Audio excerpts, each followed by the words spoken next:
Attention, Senators. The legislature is scheduled to reconvene in 5 minutes.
Good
afternoon, ladies and gentlemen. Welcome to the George W. Norris Legislative Chamber. The afternoon session is about to reconvene. Senators, please record your presence. Roll call.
Mr. Clerk, please record. There's a quorum present, Mr. President. Thank you, Mr. Clerk. What items do you have for the record? Mr. President, your Committee on Enrollment and Review reports Legislative Bill 727A is correctly engrossed and placed on final reading. That's all I have this time. Senator Raybold announces guests in the north balcony, Nicole, John, Jessica, and Margaret Tooker. Please stand and be recognized by your Nebraska Legislature.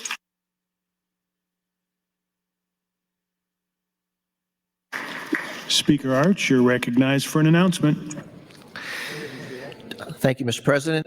Two short announcements, one of which I am sure will be well received and welcome. First, a couple of changes with respect to scheduling. Following the debate of LB 514A, we will return to LB 50A, which we passed over this morning to allow the fiscal office to draft a new amendment that is now ready. After LB 50A, we will take up LB 531A for a motion to return to select file for a specific amendment. LB 531A has an amendment that needs to be adopted to reflect the current costs of the bill. The amendment was not filed in time for the select file debate earlier this morning, so we need to go back to the bill today. My final announcement is that Thursday, June 1, will be our final day of session. The governor has agreed to return any vetoes, if any, prior to our adjournment, sine die, of the bills read on final reading this week. This will allow the body an opportunity to override those vetoes, if any. With no threat of any pocket vetoes by end of day Thursday, we will have completed all of the priority bills which have been advanced beyond general file this session. Although I had hoped last week that Thursday could be our final day of session, I was not prepared to announce it until I had assurance from the governor that there would be no possibility of any pocket vetoes. I received that assurance this morning. In order for the body to read on final reading the bills advanced today from select file, we will need to remain in session to allow those bills to be correctly engrossed and placed on final reading by the revisor's office prior to adjournment today. That will allow tomorrow to be the constitutionally required layover day, allowing the bills to be read on Thursday. At this point, I do not know how much time the revisor's office will need, but if we complete the agenda prior to the bills being returned, we will stand at ease today until the bills have been correctly engrossed. Please keep in mind that we will need to maintain a quorum until we actually adjourn today. Thank you, Mr. President. Thank you, Mr. Speaker. Mr. Clerk, for the agenda item. Mr. President, Legislative Bill 514, when the legislature left pending, was FA 175 from Senator Slama. Senator Slama would withdraw and substitute FA 175 for FA 191. That is approved. And Senator Slama, you're recognized to open on FA 191. Cool. All right. Thank you very much. I was expecting an objection there, but that's okay. Sometimes good things do happen in this place.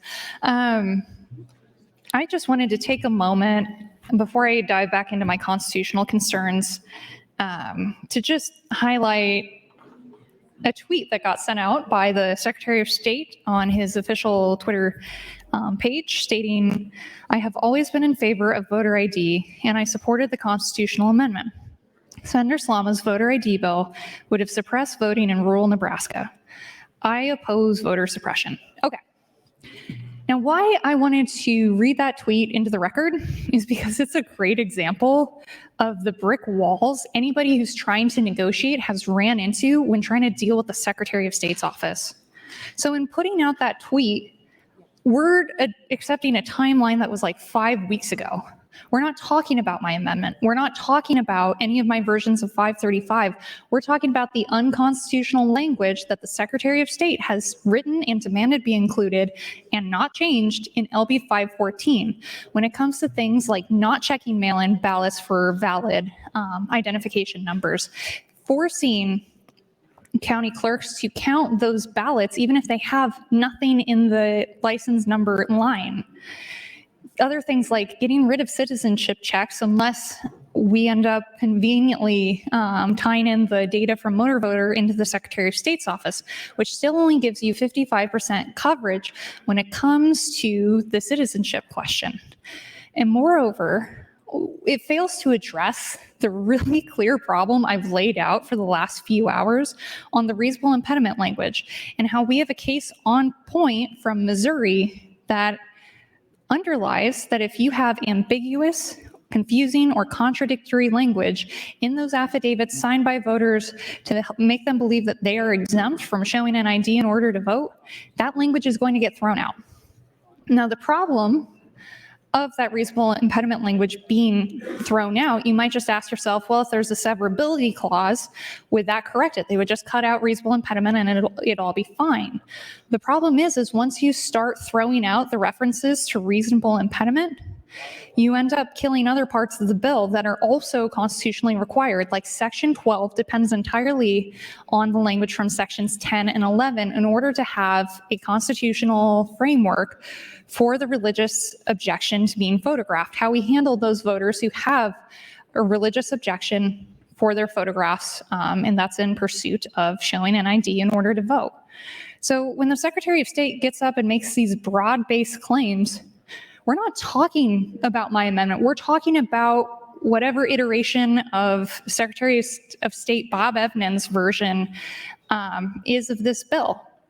And it's got clear constitutional problems. It was presented to the government committee as being clean and ready to go when it was just the Secretary of State who had reviewed it. The Attorney General didn't even get a look at it until right before it was dropped. So I've sent up a request for a formal opinion to the Attorney General looking at that reasonable impediment language, because I would like to get a take from our state's chief law enforcement officer of what that reasonable impediment language points to. I have a pretty good idea that we'll find that exact same Missouri case to be directly on point in terms of unclear language when it comes to reasonable impediment that not only flies in the face of voters who supported this constitutional amendment by giving us voter ID without the voter ID, and on the other hand, puts county clerks up for criminal liability if they fail to properly assume what reasonable impediment means because it's not defined in statute. If we don't address these issues, we're going to be back here next year or in a special session, depending on when the courts handle it, of being stuck between a rock and a hard place and me going, I told you so. I feel like the canary in a coal mine here, where I'm clearly pointing out constitutional issues within the language of the Evans Amendment because I'm not presenting my amendment. We tried that already on first round and it didn't move. I get it. Evans' amendment is the baseline here. So to have more obstructionist language be put out on Twitter by the Secretary of State, like it really just makes public all of the crap that's gone on behind the scenes and the negotiations that have never been in good faith from the start on voter ID. So I'm asking you in this last hour or so that I'm up here to listen to the problems inherent in this bill. I know the Secretary of State is saying, oh, we do the citizenship checks. Oh, we verify the ID numbers. That language is not in the bill. If you're getting told promises from the Secretary of State's office that conflict directly with what I'm saying, ask him to point out the section in the line where that language happens. Because we're operating in a fantasy land if we're going to take Secretary of State Evans at his word in that the language he's supporting stands in direct conflict with the language he's put before our legislature to either approve or not. And every step of this way, we've dealt with obstructionism from the Secretary of State's office. We've dealt with bad faith negotiations and a Secretary of State who is doing everything in his power to minimize the amount of work he has to do to implement the will of the voters when it comes to enforcing voter ID. And this is something I have fought against. I've tried to make accommodations. I've said with the agreement of those state constitutional officers that Attorney General Hilgers would operate an audit of the witness attestation signatures, taking that off the Secretary of State's plate. The state treasurer has said that he'll work with Nebraska citizens to get them the paperwork and the birth certificates they need to be eligible to vote. Again, that's another state constitutional officer who's stuck agreeing to do the Secretary of State's job in an effort to find a compromise. And our state treasurer, John Moranti, like the irony of this is he's one who brought a voter ID bill before. So he sees the importance of following through with the will of the voters more so than our Secretary of State himself. So that's off my chest now. Don't tweet things with grand promises with no real references to what the word unconstitutional refers to. And also, don't bring up amendments that aren't even being considered right now. I'm up here not trying to push my own amendment. There's a reason why I didn't put my own amendment up on the board today. And it's because it didn't have the blessing of enough of the powers that be to go anywhere. I get that. I respect that. But right now we're talking about LB 514, the problems it has, and hoping that we can get to a point where we can amend it to where it's fine and ready to go. But the impression I've got from the leadership thus far is we're willing to just steamroll the will of the people, let it go, and see what happens in court. And that's fine. Go for it. But I'm going to spend the next hour or so that I have on this and another 2 hours on final outlining ad nauseum why this is a problem, why this flies in the face of voters, why voter ID without voter ID is directly the opposite of what Initiative 432's successful passage put in our Constitution in November 2022. So I'm asking you to stick with me. I'm going to go through the constitutional concerns again. But first, I am going to go through the case that's on point from the Missouri Supreme Court. This is Priorities USA versus State. Opinion, Priorities USA, Mildred Gutierrez, Jaden Patrick, and West County Community Action Network respondents filed a petition for declaratory and injunctive relief against the Missouri Secretary of State, alleging Section 115427 unconstitutionally burdens individuals' rights to vote. Specifically, they contend that prospective voters, because of their personal circumstances, will have difficulty adhering to Section 115427's photo identification requirements. After a bench trial, the Circuit Court entered a judgment finding Section 115427 constitutional except for subsections 2.1 and 3, the affidavit requirement. Subsection 2.1 permits individuals to vote with listed forms of non-photo identification if they execute an affidavit that meets certain requirements. The related subsection 3 provides the affidavit language. The Circuit Court enjoined the state from requiring individuals who vote under this option to execute the affidavit required under subsections, thank you, Mr. President, 2.1 and 3. The Circuit Court also enjoined the state from disseminating materials indicating photo identification is required to vote. The state appeals.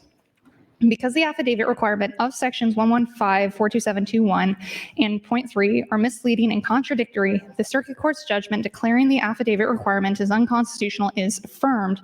Further, the Circuit Court did not err in enjoining the state from requiring individuals who vote under the non-photo identification option provided in section 2.1 to execute the affidavit or in enjoining the dissemination of materials indicating photo identification is required to vote. The Circuit Court's judgment is affirmed. I'll come back to this case on my next turn on the mic. Thank you, Mr. President. Thank you, Senator Slama. You're next in the queue. Outstanding. And if anybody wants to hop in and yield me time, that's great too. I'm not planning on taking any of these to a vote for now. I will give you more than sufficient heads up if I do. But if y'all keep yielding me time, that would be very helpful towards that end. So background on the Priorities USA versus State case. In 2016, the legislature truly agreed to and passed Section 115427, which became effective in 2017. Section 115427 establishes 3 options under which individuals can identify themselves for the purposes of voting. Under the first option, in subsection 1 of 115427, an individual can present acceptable forms of personal identification, all of which contain the individual's photograph. Under the second option, as found in sub 2 of section 115427, an individual who does not possess the types of photo identification provided under the first option can vote by executing a statutorily specified affidavit and presenting a form of non-photo identification expressly authorized by section 11542721. The affidavit individuals are required to execute under the section option must be substantially in the form provided in section 115427.3. Individuals must aver that they are listed in the precinct register, do not possess personal identification approved for voting, are eligible to receive Missouri non-driver's licenses free of charge, and are required to present a form of personal identification to vote. Finally, under the third option, individuals can cast a provisional ballot, which will be counted if 1, the voter returns to the polling place during the polling hours and provides an approved form of photo identification under option 1, Or 2, the election authority compares the individual's signature with the signature reflected on the election authority's file and confirms the individual is eligible to vote at that particular polling place. Respondents filed a petition for declaratory and injunctive relief against the Secretary of State, alleging Section 115-427 unconstitutionally restricts the right to vote in Missouri by imposing burdens on prospective voters who, because of their personal circumstances, will have difficulty adhering to Section 115-427's ID requirements. After a bench trial, the Circuit Court entered a judgment finding Section 115-427 constitutional, except for the affidavit requirement in subsections 2(1) and 3. The Circuit Court deemed the affidavit was contradictory and misleading and, accordingly, impermissibly infringed on an individual's right to vote. The Circuit Court enjoined the state from requiring individuals who vote under the second option to execute the affidavit required under subs 2(1) and 3. The Circuit Court also enjoined the state from disseminating materials that indicated photo identification is required to vote. State appeals. Standard of review. So this is what we were talking about earlier today, and that there's two different kinds of review that the courts can use when they're looking at voting rights. The lowest one is rational basis. The other one is strict scrutiny, I think. But this court reviews de novo a challenge to the constitutional validity of a statute. A statute is presumed constitutional and will not be found unconstitutional unless it, quote, clearly and undoubtedly violates the Constitution. Nonetheless, if a statute conflicts with a constitutional provision or provisions, this court must hold the statute invalid. The party challenging the state's constitutional validity bears the burden of proving a violation. The issuance of injunctive relief, along with the terms and provisions thereof, rests largely with the sound discretion of the trial court. The Circuit Court is vested with broad discretionary power to shape and fashion relief to fit the particular facts, circumstances, and equities of the case before it. That's just outlining how much room the court has of saying that under the rational basis test, how a statute can be deemed constitutional. They have every option in the book. They can squint, they can tilt their head one way, and that can be good enough to pass rational basis review. So in the court's analysis, they start off with 1, the affidavit requirement. The state argues that the Circuit Court erred in enjoining the use of the affidavit when voting under option 2 because the affidavit requirement does not burden the right to vote and is constitutional. In response, respondents assert that the affidavit requirement is misleading and contradictory and impinges on the voter's right to equal protection and the fundamental rights to vote as guaranteed by the Missouri Constitution. Sub 1 of this reads constitutional validity of the affidavit requirement. 2 constitutional provisions establish with unmistakable clarity that Missouri citizens have a fundamental right to vote. That's your time, Senator. Thank you, Mr. President. Slama. Senator Ballard, you're recognized to speak. Thank you, Mr. President. I'd like to yield my time to Senator Slama. Senator Slama, that's 4 minutes, 56 seconds. Thank you, Senator Ballard, and thank you, Mr. President. I'm going to hop right back into this Priorities USA case, the case on point from the Missouri Supreme Court from 2020. I'm on page 3 of 12, second paragraph in, for those following along at home. Further, the Missouri Constitution guarantees its citizens the equal protection of the law. But as this court has previously indicated, some regulation of voting process is necessary to protect the right to vote itself. To determine the level of scrutiny that should be applied to evaluate a statute addressing the right to vote, Missouri courts first evaluate the extent of the burden imposed by the statute. If a statute severely burdens the right to vote, strict scrutiny applies, which means the law will be upheld only if it is narrowly tailored to serve a compelling state interest. Conversely, when the law does not impose a heavy burden on the right to vote, it is subject to the less stringent rational basis review, which again, that's like the lowest bar you can have in courts for review. This court need not evaluate the extent of the burden imposed by the affidavit requirement because the requirement does not satisfy even the rational basis review. And the state asserts the affidavit requirement combats voter fraud through verifying a voter's identity and eligibility to vote. Such an interest is legitimate and even compelling. But to satisfy the lowest level of scrutiny, rational basis review, the affidavit requirement must be rationally related to this interest. In other words, the requirement must be a, quote, reasonable way of accomplishing this goal. The affidavit requirement is set out in sections 115.427.21 and 115.42 section 3. Subsection 2.1 provides that an individual who appears at a polling place without an approved form of photo identification under option 1, but who is otherwise qualified to vote, may cast a regular ballot provided the individual presents an approved form of non-photo identification as specified under option 2 in sections 115.427.21. And executes an affidavit that meets certain requirements. Subsection 3 then provides that the affidavit must be substantially in the following form. I do solemnly swear or affirm that my name is blank and that I reside at blank, that I'm the resident listed in the precinct register under this name and at this address, and that under penalty of perjury, I do not possess a form of personal identification approved for voting. As a person who does not possess a form of personal identification approved for voting, I acknowledge that I am eligible to receive free of charge a Missouri non-driver's license at any fee office if desiring it in order to vote. I furthermore acknowledge that I am required to present a form of personal identification as prescribed by law in order to vote. I understand that knowingly providing false information is a violation of law and subjects me to possible criminal prosecution. So that's the language of their affidavit. Section 115.427.3 is that reference point.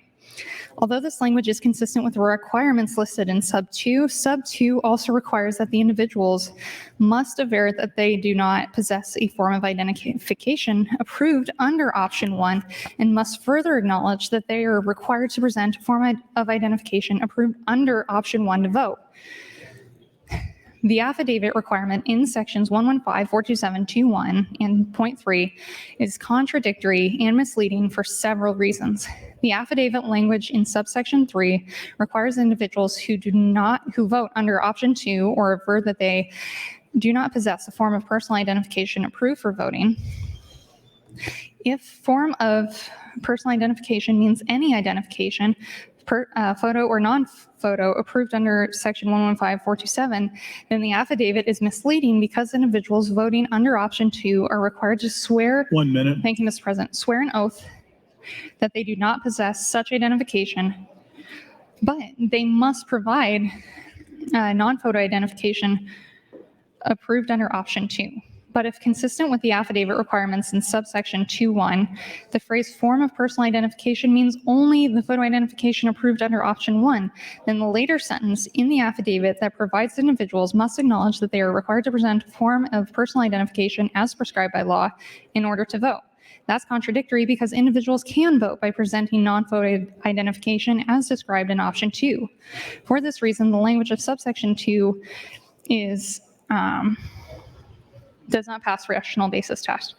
And I will come back to that spot on my next turn on the mic. Thank you, Mr. President. Thank you, Senator Slama.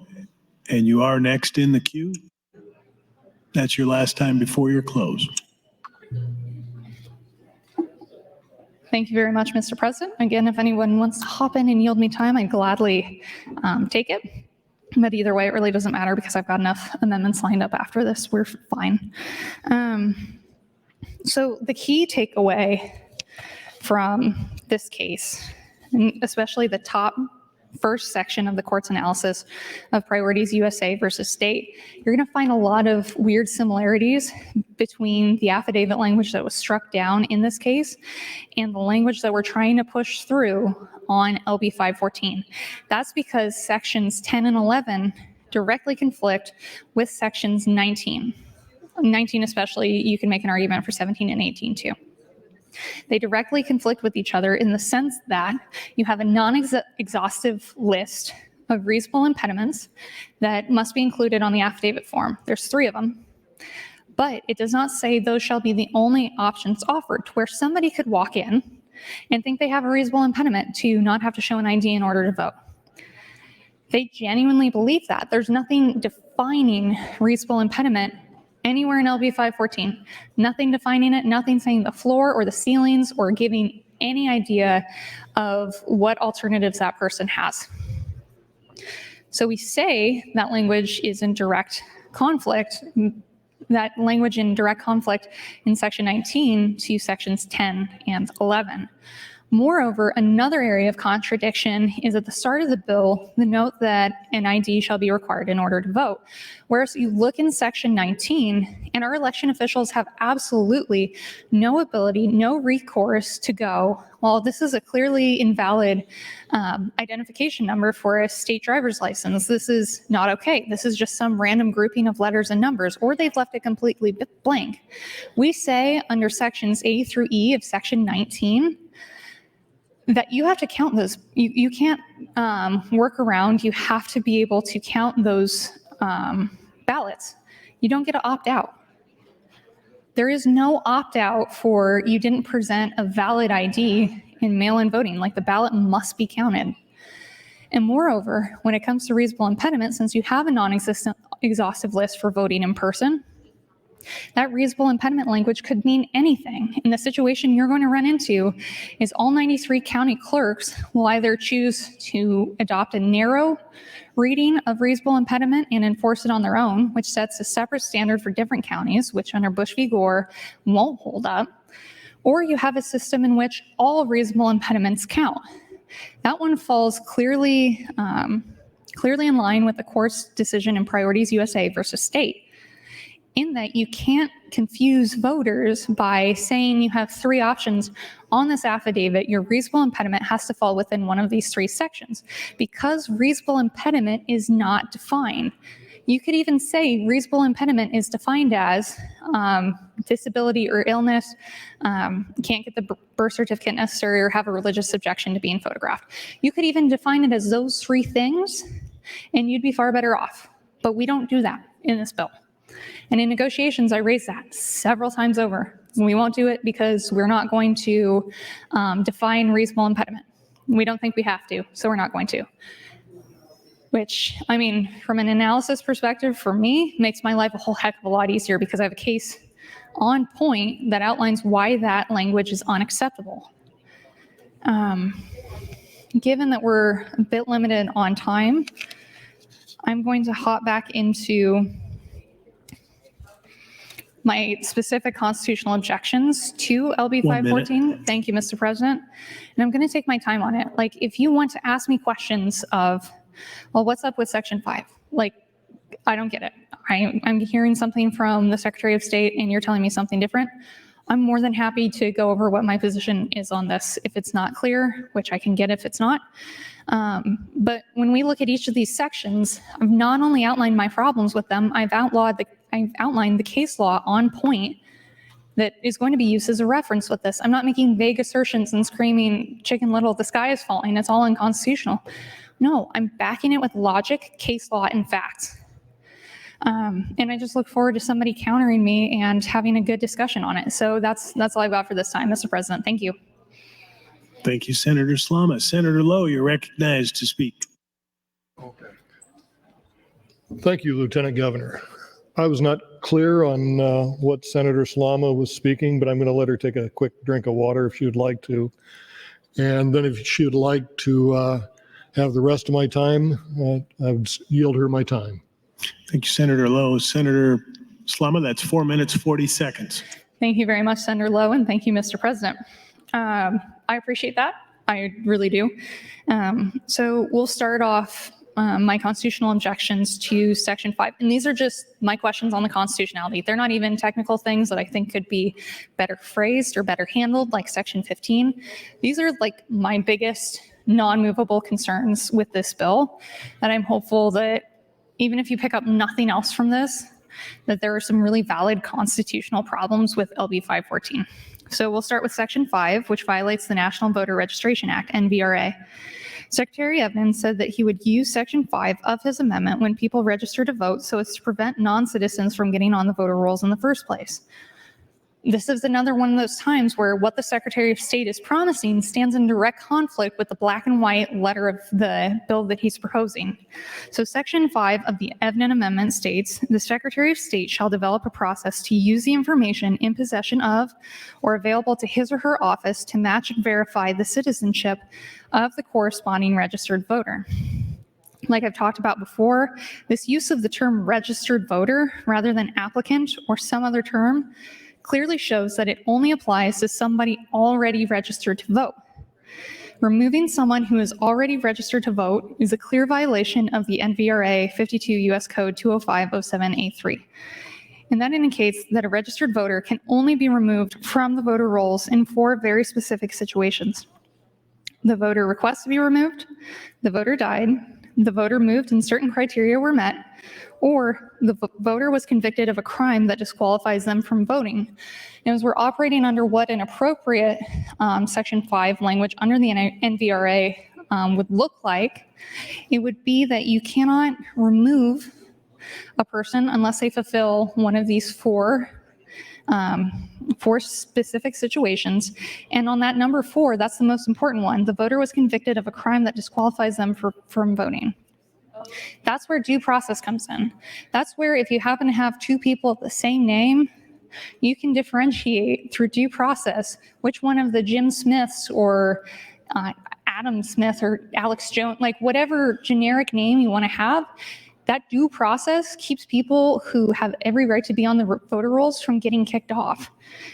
A simple citizenship check utilizing DMV data prior to removing a person from the voter registration rolls does not fall into any of these very specific and limited categories. That is why my amendment required investigation and prosecution. An investigation to properly ensure that the voter is in fact someone that needs to be removed from the voter rolls, and an investigation by the Attorney General's office only after enough evidence has been discovered to confirm that the individual being removed has committed voter falsification. So without that language, without that due process, Secretary Evidence Amendment is a clear violation of the NVRA. Now in sections 10 and 11, we're coming back to that reasonable impediment language. These sections place undue burdens on the fundamental right to vote. Sections 10 and 11 of Secretary Evidence Amendment are unconstitutional because the affidavit requirement it creates is both confusing and ambiguous and fails even a rational basis review under U.S. constitutional law. So again, like rational basis review is the lowest, thank you, Mr. President, is the lowest level of review that the court will do. It's very much in favor of the state. But when we look at the Supreme Court case on point, the court there says, even though we're analyzing this on the basis of rational basis test, we still can't go with it because it's directly contradictory. We run into the same problem between sections 10 and 11 and 19 in this bill in language that got thrown out in the Missouri Supreme Court. So let's get into specifics of why this is the case. Under the United States Constitution and the Nebraska State Constitution, voting has been found to be a fundamental right. Burdens on this long recognized fundamental right to vote are subject to 2 different levels of scrutiny depending on the burden imposed on the voter. The level of review that is relevant here is rational basis review. So in the Priority USA case in Missouri, that's directly on point, the Missouri Supreme Court found that a confusing and ambiguous affidavit failed rational basis review and was therefore unconstitutional. That's your time, Thank Senator. you, Mr. President. Senator Wayne, you're recognized to speak. I yield my time to Senator Slama. Senator Slama, that's 4 minutes, 55 seconds. Thank you, Senator Wayne. I really appreciate that. And I appreciate the chance to get back into my constitutional issues document with LB 514. So let me reemphasize why this section 10 and 11 language is a problem. In a case directly on point, as in a case with fact patterns nearly identical to our situation here, a court disregarded an affidavit because it was unconstitutional. We call this a cattle case. That means you've found a case just like yours. Like every lawyer dreams of finding cases like this when they do legal research, because all they have to do to make an argument is like wave it in your face and say, look, the court got it right, and they've already ruled in the same situation. So we don't have to look very far or wait for a court to decide an issue like this because they already have. Now let me go further into the details on why the Evidence Amendment and the affidavit found in sections 10 and 11 are unconstitutional. The Evidence Amendment on the affidavit says that a voter who has a reasonable impediment to voting does not have to show an ID, but it does not define what a reasonable impediment is. The voter has to fill out an affidavit claiming a reasonable impediment. The affidavit restricts the voter to 3 possible reasonable impediments, but a voter may legitimately believe that their circumstances qualify as a reasonable impediment under the amendment language, but it is not listed on the affidavit. If the amendment wanted to limit reasonable impediments to those listed on the affidavit, it should say so both in the text of the amendment and on the affidavit itself. Because it doesn't, the affidavit is ambiguous and confusing to the voter. Under the logic of the Missouri Supreme Court, then it fails rational basis review. While the Missouri Supreme Court case is not controlling, a Nebraska court or a federal court would analyze the amendment under the same rational basis standard. Therefore, we can be confident that this amendment places an undue burden on the fundamental right to vote under both the United States Constitution and Article 1, Section 22 of the Nebraska Constitution. Section 10 and associated sections of Secretary Ebden's amendment violate Article 122 of the Nebraska Constitution by failing to actually implement the voter ID provisions required by that article. And that language is, before casting a ballot in any election, a qualified voter shall present valid photographic identification in a manner specified by the legislature to ensure the preservation of an individual's rights under this Constitution and the Constitution of the United States. It requires the legislature to pass a law that says how somebody shows an ID, not whether or not they can show an ID. If we wanted to go that direction, we'd have changed the constitutional amendment to go, here in the state of Nebraska, we authorize anybody who wants to show their ID in order to vote, they totally can, but no worries if not. Like, that's the statutory language we're dealing with. That's the only way in which the constitutional amendment language would fit LB 514, which the constitutional amendment language is far more clear than that and very clear in its directive to the legislature. So at the same time as we're analyzing what the legislature's been tasked with, we have to look at the hierarchy of laws that demand that this provision passed by the voters be interpreted as consistent with the United States Constitution.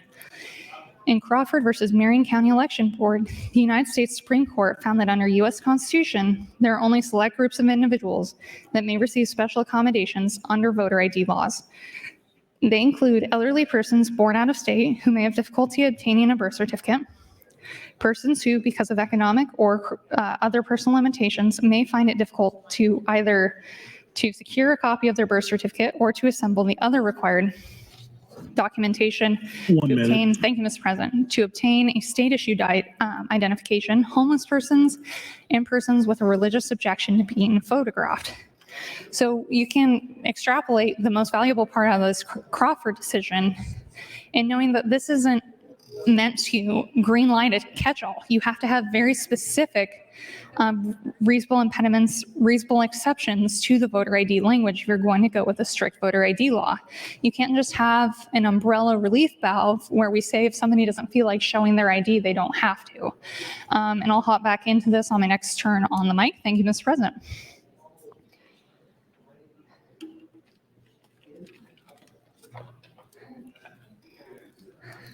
Senator Wayne, you're recognized to speak. Thank you. I'll yield my time to Senator Slama.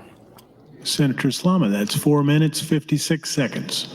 Outstanding. Thank you very much, Senator Wayne. I really do appreciate it. So when you take the language of the Nebraska Constitutional Amendment, what this means is that the Nebraska Legislature must pass a law implementing voter ID that only, 1, makes an exception for those with a religious objection, and 2, makes accommodations for all other groups mentioned by the Supreme Court. If we cannot make accommodations for those groups, then they too would be exempt. However, the text of the constitutional amendment requires that anybody outside of these groups show a valid ID. The Ebden Amendments, Section 10 and related sections go far beyond this by allowing somebody to vote if they're sick or if they don't have a birth certificate, if they don't feel like it.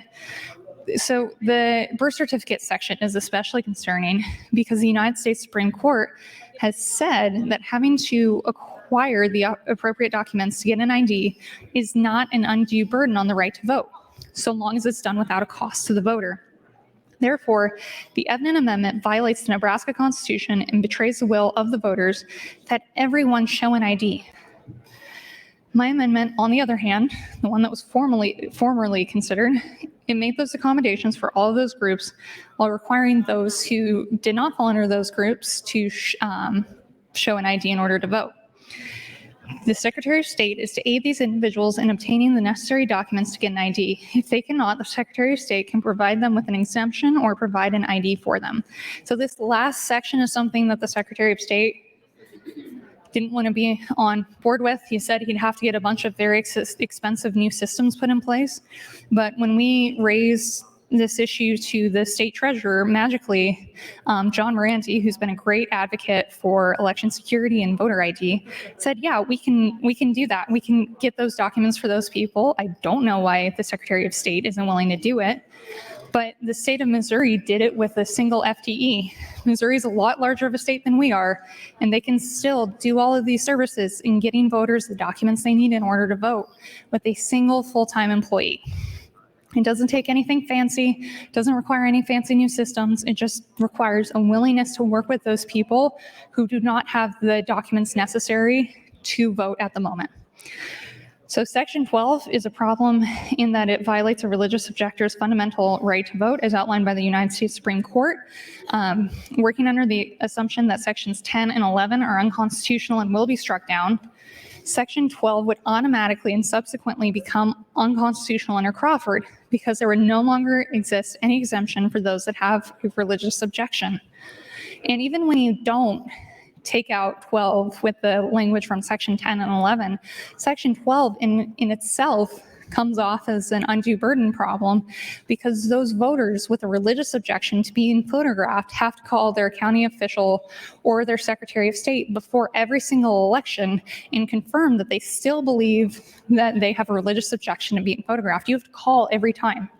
Like, nobody's running around with the belief that strong and deciding, I'll just worry about it every election cycle. Thanks for checking it. Like, I don't actually believe in this anymore. Like, it is so unbelievably rare to not only have a person with a religious objection to being photographed, but moreover, somebody who goes from having a religious objection to being photographed and then ending that objection later on. And in that situation where the person changes their religious beliefs, they should be able to call the Secretary of State's office, call your county election official, give them heads up, and we'll get you set up with one of those free to use only for voting IDs with your picture on it. Thank you, Mr. President. So Section 12 is a problem whether or not Sections 10 and 11 stand as written. Sections 17 through 19, we've got a problem in that these either violates the fundamental right to vote or violates the equal protection law as articulated by the United States Supreme Court. We've got case law directly on point. It also violates the amendment passed by voters by allowing non-exempt persons to vote without showing an ID. And that's all she wrote for this turn on the mic. Thank you, Mr. President. Thank you, Senator Slama. Senator Ballard, you're recognized to speak. Thank you, Mr. President. I'd like to yield my time to Senator Slama. Senator Slama, that's 4 minutes, 55 seconds. Outstanding. Thank you very much, Senator Ballard. I appreciate it. So we're going through my constitutional concerns with LB 514. I think it's pretty cut and dry that it is unconstitutional and that the wide-ranging umbrella of reasonable impediment exceptions directly conflicts with the language the voters passed in authorizing us to put together a framework of how a person was going to show their ID, not whether. And that's something that we're very clearly wed to by the constitutional amendment language passed in Initiative 432. So sections 17 to 19 either violates the fundamental right to vote or violates the equal protection clause as articulated by the United States Supreme Court. We've got case law directly on point. It also violates the amendment passed by voters by allowing non-exempt persons to vote without showing a valid ID. So we've got two possible interpretations of section 17 through 19. One is that no one would check to see if the voter has actually had a reasonable impediment to vote, thus not actually requiring anybody to show an ID. As already discussed regarding sections 10 and 11, this would fly in the face of the voters and would clearly violate the Nebraska Constitution. The other interpretation would be that the election officials in each county would be left to interpret whether an individual has a, quote, reasonable impediment. With the fact that Nebraska has 93 counties, at a minimum, 93 different election officials would be making separate determinations of whether a reasonable impediment existed. An election commissioner in Keith County might interpret somebody's cold as a reasonable impediment, while an official in Douglas County won't. So that's a big problem. Not only the fact that we're not consistently applying our laws and we're directly flying in the face of the voters who approved the constitutional amendment, we're also lining our county clerks and election officials up for a violation of state statute 32-15-19, which is a misdemeanor. And this reads, any judge of election who A, knowingly receives or sanctions the reception of an improper or illegal vote from any person who is not a registered voter, B, receives or sanctions the reception of a ballot from any person who refuses to answer any question which is put to him or her in accordance with the Election Act, C, refuses to take the oath prescribed by the Act, D, sanctions the refusal by any other judge of election to administer any oath required by the Act when such oath is required, or E, refuses to receive or sanctions the rejection of a ballot from any registered voter at the place where such a registered voter properly and legally offers to vote, shall be guilty of a Class 3 misdemeanor. Sub 2 of that reads, any judge or clerk of election on whom any duty is enjoined by the Act who willfully neglects any such duty or who engages in any corrupt conduct in the discharge of his or her duty shall be guilty of a Class 3 misdemeanor. Like, this gray area in 17 through 19 isn't just constitutionally suspect. In this language, we're lining our county election officials up to have Class 3 misdemeanors if they do not follow the imaginary line that we're trying to track of what is a reasonable impediment and what qualifies. And in not defining what qualifies as a reasonable impediment and setting that ceiling, not a floor for the affidavit language, you're not only putting together really contradictory and ambiguous language that won't hold up under the Crawford decision, but you're also leaving our county election officials between a rock and a hard place. You could run into activist county election officials that say, well, the head of any GOP in this county had said, I just don't want to show my ID to vote. 1 minute. Thank you, Mr. President. And since there was no guidance given on that front, the county clerk may feel obligated to let them vote without showing an ID at all. And then on the other hand, you could have a county clerk who has some elected official they've never gotten along with, have that person come in and say, you know, I got to tell you, I just don't have my ID on me. I can't produce it, but I want to vote now. And if the county election clerk handles that person differently than the other person, not only are they putting together a different standard within their county, they're putting together a different standard that may cause them to be criminally liable for not consistently applying the reasonable impediment language. So, like, in my concerns about 17 and 19, it's literally just to save our county election clerks from criminal prosecution. Thank you, Mr. President. Thank you, Senator Slama. Senator Wayne, you're recognized to speak, and this is your last time on this floor amendment. I haven't spoke at all. Oh, I've been yielding them. Sorry. I'd like to continue to yield my time to Senator Slama. Senator Slama, you have 4 minutes, 50 seconds. Thank you, Senator Wayne. I do appreciate it. So as we're talking about sections 17 through 19, so such a possibility of creating different standards for different counties would violate the Equal Protection Clause of the 14th Amendment as outlined in Bush v. Gore. In other words, if this is the correct interpretation and people's reasonable impediments have to be checked, this amendment will turn all of our elections into the fiasco that was Florida in the 2000 presidential election. Now, let me just underline how this problem can actually come to fruition. You have a very close presidential election. It all is determined by the blue dot in Omaha in the 2nd Congressional District. Like, that concept is very plausible. Now, as you start with an automatic recount of all of the ballots cast, we're going to be looking through and having challenges to whether or not a person's reasonable impediment counted as valid. Within those counties, within the different counties, CD2 has, I think, 3 different counties in it now. And we're going to have potentially not only 3 different standards within that single electoral college vote, we could also have inconsistencies applied based on different polling locations. Like, a polling location worker could believe that one reasonable impediment was accurate and in good faith, and another not.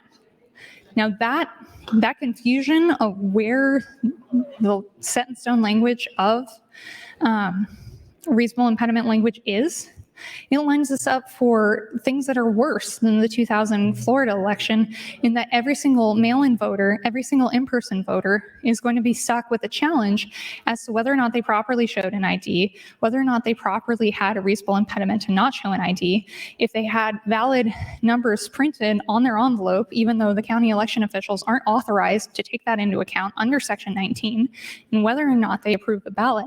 You're going to have literally thousands of challenges in a road to nowhere. So I'm not just blowing smoke when it comes to talking about the 2000 presidential election in Florida as being a really good case study of what could happen if we pass LB 514 as it is, with the contradictory language in sections 10 and 11, and then sections 17, 18, and 19. So section 23 is the last objection I wanted to get on the record again. So taken with the rest of the Evnen Amendment, Section 23 violates the Privileges and Immunities Clause of the 14th Amendment. The United States Supreme Court has held that a state cannot discriminate against a person based on where they're from as it relates to exercising a constitutionally protected right. It's from the Bolton case in 1973. Voting is a constitutionally protected right. That's something we can all agree on here. The Evnen Amendment only pays for the documents to get IDs for people born in Nebraska. If you're born out of state, it doesn't pay for the documents you need to vote. This is a clear burden on a fundamental right based on the state a person was born in. Thus, Evnen's amendment violates the Privileges and Immunities Clause of the 14th Amendment of the United States Constitution. So in Section 23, we're literally creating two separate classes of voters. If you were born in the state of Nebraska, you could use the Secretary of State Services to obtain documentation for you to get a voter ID for free. If you happen to be born across the river, whether it's in Council Bluffs, Rockport, Sioux City, any of those, or California, or New York, wherever, you're treated as a second-class citizen, and you're forced to pay. 1 minute. Thank you, Mr. President. You are forced to pay the Secretary of State's office for the same services that they're offering to Nebraska citizens for free. Now, we treat people differently who are visitors to Nebraska differently all the time. We looked at that when we were looking at the Game and Parks entry passes for out-of-state vacationers, especially over at Lake Mac and outside of Ogallala. The problem here is you're literally creating a poll tax for people who were born outside of the state of Nebraska. Like, that's a problem. That's a real problem, because we have a lot of people in the state of Nebraska that didn't have the chance to get their birth certificates that were born from outside of the state and need that assistance. But we're going to cut them off and treat them as second-class citizens, which is a huge problem under the 14th Amendment. So this amendment is just voter ID without voter ID. It's not what people voted for with Initiative 432. Thank you, Mr. President. Thank you, Senator Slama, and you're recognized for your close on FA 191. Outstanding. Thank you very much, Mr. President. I'd like to get to my docs that outline a little bit more of the initiative language and the process it took to get there. So the Nebraska Legislature has a very clear task before it, given to it by the people of Nebraska. In Initiative 432, the Voter ID Constitutional Amendment Initiative, the people of Nebraska passed a new requirement for voting in Nebraska. That requirement was added to the Nebraska Constitution with the following language: before casting a ballot in any election, a qualified voter shall present valid photographic identification in a manner specified by the legislature to ensure the preservation of an individual's rights under this Constitution and the Constitution of the United States. A qualified voter clearly means that the requirement applies to all qualified voters. The legislature only gets to decide the manner in which people show their ID. And I'm just going to do a quick aside here of like an idea of why. Why am I taking this approach of filibustering? Why am I not just letting this go? Why am I not just trusting the process that it'll all work out for the best? That's because I'm trying to give us a little bit of extra time to form a compromise. I'm an eternal optimist, but given the fact I haven't heard anything yet, I think we still have around 15, 20 minutes left to go. But until somebody gives me an amendment that actually addresses my concerns, in my mind, I'm not upholding my oath of office if I'm not doing everything in my power to ensure that the Constitution is upheld. And that involves, in this case, doing a filibuster. It's not for giggles. I'm not having fun here. I'm not running any jokes. Like, these are serious constitutional problems that I've outlined based on case law, federal statute, state constitutional language, and prior precedents and clear conclusions that we can come to based on ambiguities, especially with the reasonable impediment language. We shouldn't be here today. Like, if the Secretary of State was operating in good faith at any point during the last 5 months, we could have had a strong compromise put together. We could have had a compromise put together if they'd have been operating in good faith up to and including yesterday. But they decided to take the my way or the highway approach, and I get it. I mean, it's their prerogative to where if they want to interfere with the legislative process and nobody calls them on it, to do that, I guess. I'm calling them on it. I'm also pointing out that if they're going to say that the AM 1801 language that we adopted into LB 514 is a clean amendment and doesn't need any fixes, I'm going to sit here and talk about the fixes it does need. And until somebody sticks a piece of paper in my face and provides me with an acceptable amendment, I've presented plenty of my own, and I'm going to stay up here and keep talking. I'll talk through the rest of these 4 hours and then the next 2 hours on final reading. This is about fighting for the voice of the people of the state of Nebraska. And when the second house isn't being heard, it's on us to draw attention to that. There's a reason why voter ID hasn't moved forward in the last decade or so. It's because when this issue gets before the legislature and not the people, it's so easy to shut it down. It's so easy for special interest groups who thrive on ballot harvesting, who thrive on everything that flies in the face of the concept of common sense election security measures like voter ID. It's easy for them to shut it down because all you have to do is swing 5 members of the government committee. All you have to do is swing 17 members of the legislature to block anything you have. That's why I put an emphasis, once my voter ID bill failed last year, to take this issue to the voters. Because voters had overwhelmingly, thank you, Mr. President, reached out to our office in support and have gone, 35 other states have this. Why on earth doesn't Nebraska? It's common sense, right? That you prove you are who you say you are before exercising one of the most important duties that you can have as an American. And here we have this second house having approved a constitutional amendment that forces our hands and says that, yes, you do have to introduce and pass a framework that gives us voter ID in the state of Nebraska. Now we're seeing those same groups hijack the issue and even say in good faith of we respect the will of the voters, where I've supported voter ID from the beginning, to gut this and take the easy way out because it's convenient and we can just all hope and pray that it doesn't actually get challenged in court. Thank you, Mr. President. I withdraw my amendment. The amendment is withdrawn. Mr. Clerk, for items. Mr. President, Legislative Bill 514, next amendment, Senator Slama, FA 176, which you would withdraw and substitute FA 192. So ordered. Senator Slama, you're recognized to open on the amendment. Thank you very much. I do appreciate that. Let me get my light turned on real quick. Trying to do the math in my head as to when cutoff time is for this one. This might be our final amendment, and it's probably one of my last few turns on the mic. But there's no ambiguity with what the people of Nebraska voted for in Initiative 432. I know that because we had to pass a single subject rule. Like, single subject rule for petition drives is an absurdly high standard to meet. And it's more or less a moving target a lot of the time. So we made language that was as clear cut as humanly possible.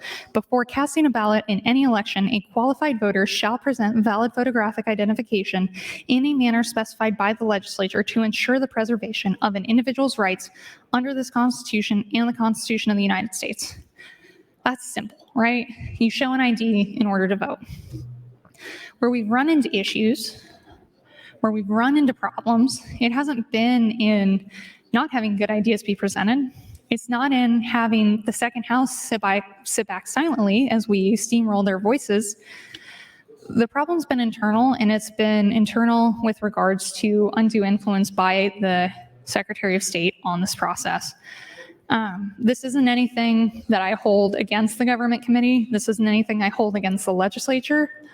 I still consider Colonel Brewer to be one of my closest friends and allies on this floor. We just happen to disagree with this one. And I'm going to disagree very vigorously because the voters were very clear in what they intended to do when they approved Initiative 432. Simply that a person presents a photo ID to prove they are who they say they are in order to vote. I've fought for the last 5 months to put together a package that takes our lessons learned from other states, whether it be in case law or their state statutes or even the processes they took to get there, to where we're not reinventing the wheel. We're well within our bounds as outlined by the courts. And then we have an amendment get raised that eventually gets adopted into LB 514 that was mentioned as a clean amendment by the Secretary of State's office. I didn't have the chance to review it until it was already kicked out of committee, and a lot of people didn't have the chance to review it until it was already kicked out of committee. And that 1748 language that would become the AM 1801 language attached to LB 514 has an excessive amount of problems with it. And if I'd even been given a heads up that this was going to be coming up, I would have done the exact same thing of handing out my concerns to the government committee in a sheet, outlining my problems with it. It's just a shame that we're at this position and we're at this impasse today, because I was under the impression all the way up until late yesterday that there was still a potential zone of agreement that we could come together and get an agreement. Like, this is not a position I like to be in. This is not a position that makes me comfortable, but this is literally fighting for the people of the second house who don't have a voice here right now, who fought and got Initiative 432 across the finish line and are now watching the legislature gut it and put together a voter ID framework without voter ID, without verification that you are who you say you are, flying in the face of everything that we worked for and everything thousands of people in the state of Nebraska have worked for years. I'm very passionate about this, not just because I was spokesperson for Initiative 432, but because I've watched for years the legislature fail to act and sit on its hands in handling voter ID. And I don't like to be in the position where we're failing to follow through with the wishes of the voters. I believe when we passed gambling, I voted for that framework. Payday lending, I voted for that framework as well. We have to respect the will of the people, especially when they work their tails off to get a few 100,000 signatures to get on the ballot and then successfully get a ballot initiative across the finish line. Anybody who's been on one of these ballot initiatives knows that's a tough row to hoe, and it doesn't just happen overnight. So this isn't to make anyone feel good. This isn't anything to throw anyone under the bus, but I'm going to stand up here and fight for the people who voted in favor of voter ID, who are now contacting my office. I think at a certain point, I'm just going to start reading the stacks of emails I've gotten so far. And even if I'm the only one up here doing it, that's fine. Because if you don't stand up for something, you're going to fall for everything. And if you don't take the time, at least once in your legislative career, to take on a fight that you genuinely believe is valid, even if you don't have popular backing, you're just a yes man, and you're not really fulfilling the potential you have in the legislature. So I'm going to keep fighting and hoping for a compromise. But we'll see. And on that, I will finish up my open just a little bit early. Thank you, Mr. President. Thank you, Senator Slama, and you are next in the queue. Oh, thank you, Mr. President. I'm surprised. So I'm just going to re-review the legislature's task given to it by the people of Nebraska. We had the passage of Initiative 432. That was that language I've read off several times. That language makes it clear that we're not determining whether a voter needs to show an ID in this framework. We're identifying how, what IDs qualify as showing an ID under this framework. As I said before, the United States Supreme Court has said there are certain groups that must be exempt from showing an ID or have accommodations to help them get an ID. Those are people who cannot get a birth certificate to get an ID, people who cannot afford to pay for a birth certificate to get an ID, homeless individuals who do not have an address to get an ID, or people with a religious objection to being photographed. So when we combine the task given to us by the people of Nebraska with the voter ID accommodations required by the United States Supreme Court, a Nebraska voter ID law may only include certain exceptions and accommodations for these four groups. And the legislature's task is to determine how everyone else will show their ID. Not whether or not they have to, just how they will show their ID.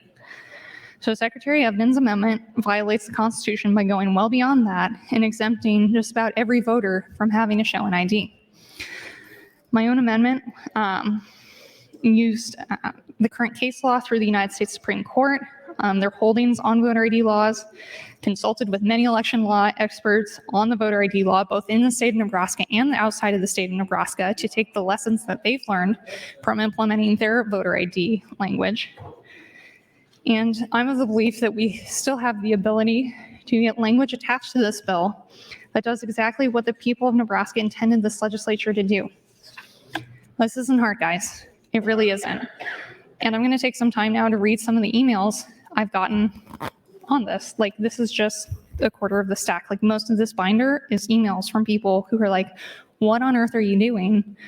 You need to adopt a framework that requires voter ID. Like, we weren't messing around when we approved the initiative language. This one from Dallas Strickland says, thank you for fighting for the risk areas on voter ID. Would it be possible to have voter registration removed from DHHS application or better regulated? In addition, what about vulnerable adults? Voter registration from being used fraudulently as providers, family, etc. can influence voting. Well, that point is really key because that gets into my section 15 objection when it comes to ballot harvesting, is the undue influence that some people can have on vulnerable populations. My section 15 amendment addressed that, but we don't even touch that language in 514.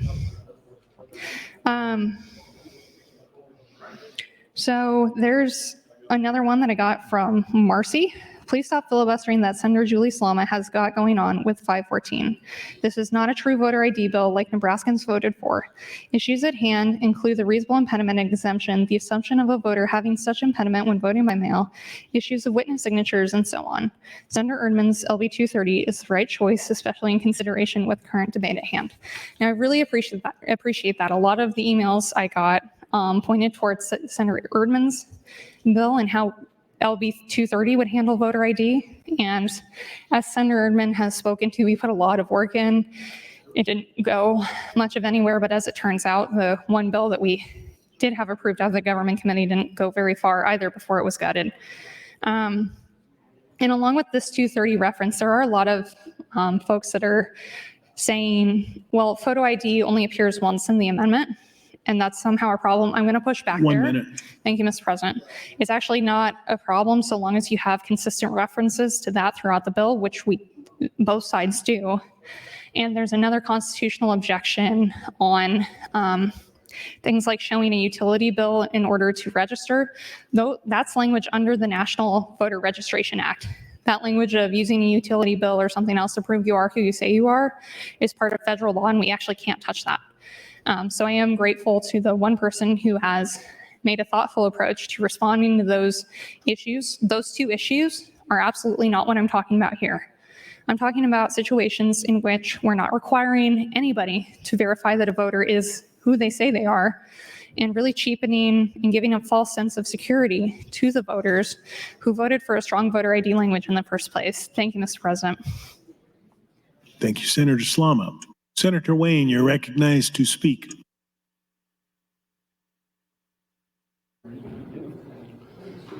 Thank you, Mr. President. I'll yield my time to Senator Slama. Senator Slama, you have 4 minutes, 50 seconds. Thank you very much, Senator Wayne. Thank you, Mr. President, as well. I appreciate it. This is an email from Angela. We overwhelmingly oppose Senator Brewer's bill, nicknamed Evans Bill LB 514, and ask for a special session to put together a bill which a photo ID is presented before casting a ballot. Let's use the LB 228 and 230 language. The combined words, and I've talked about how this really isn't that important, is photo, photograph, and photographic are only mentioned once in the entire bill. Like, that's okay so long as you have sufficient cross sites, and they do. Um, Keep in mind that this section is already in statute, so when Senator Salama says it's voter ID without voter ID regarding LB 514, she's correct. Do not pass this unconstitutional bill.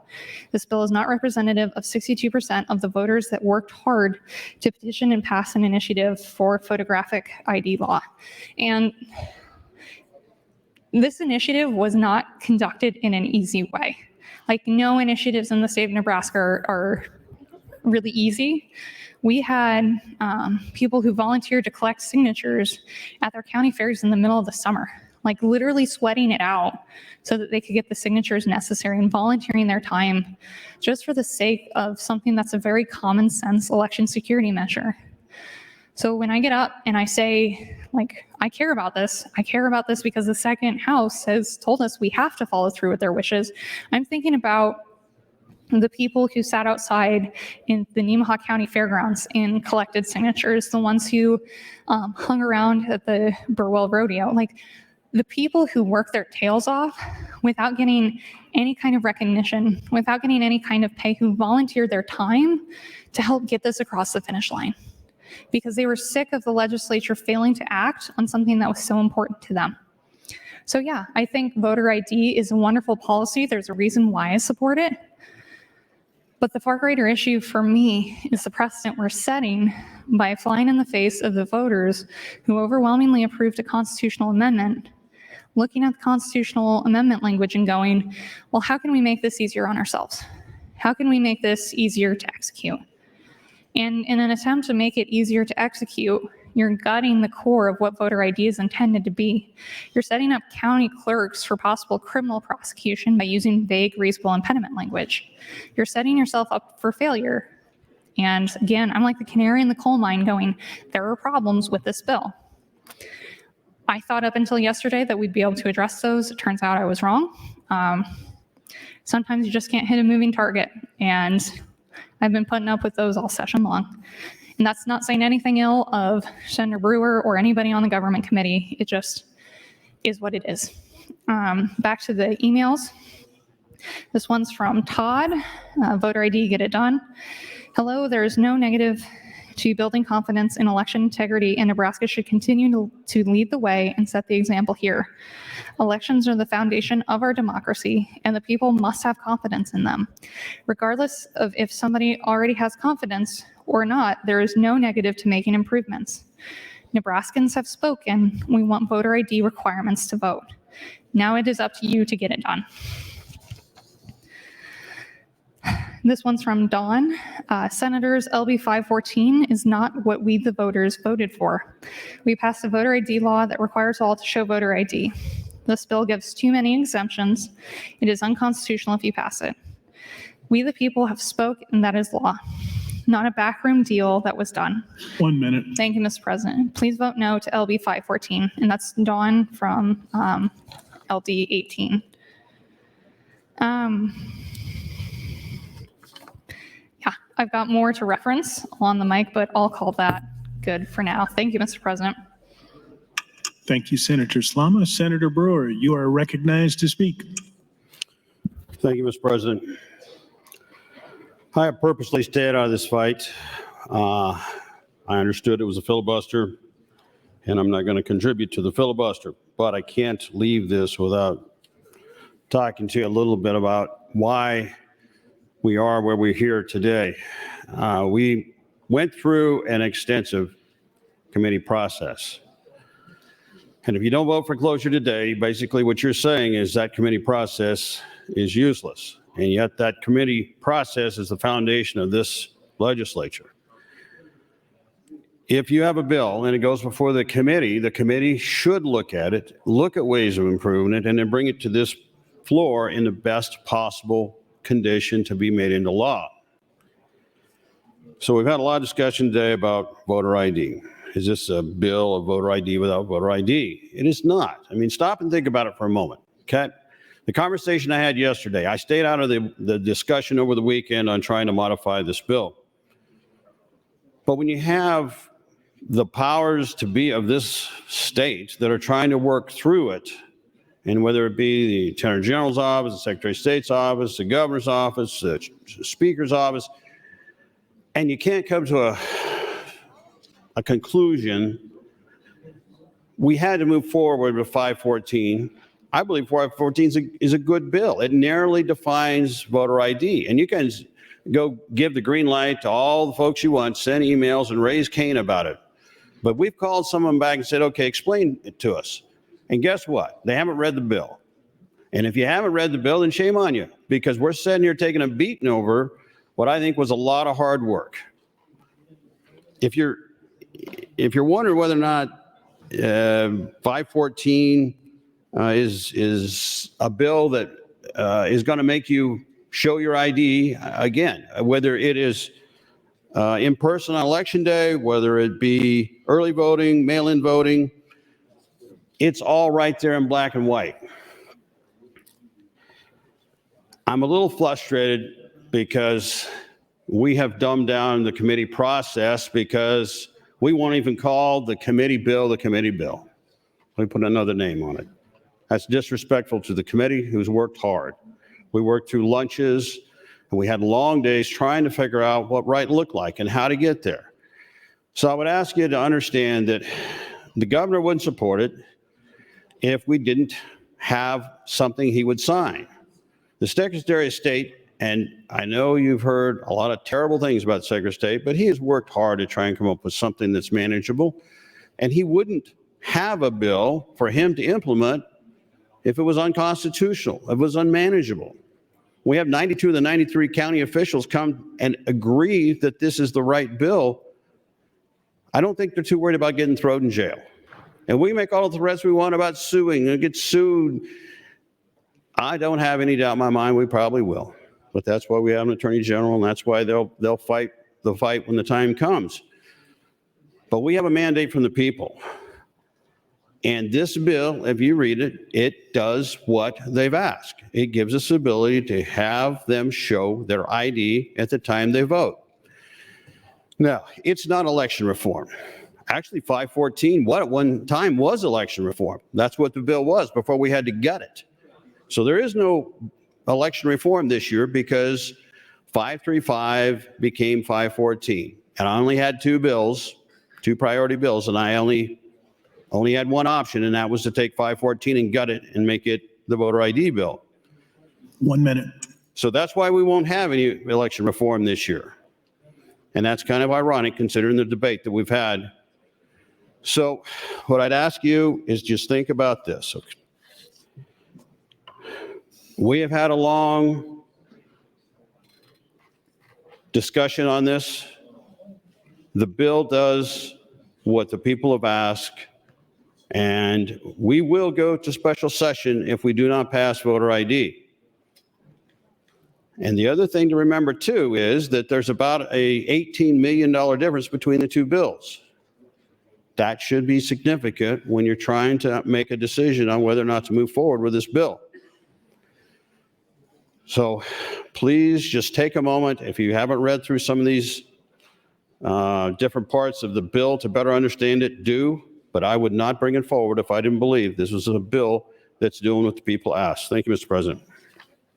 Thank you, Senator Brewer.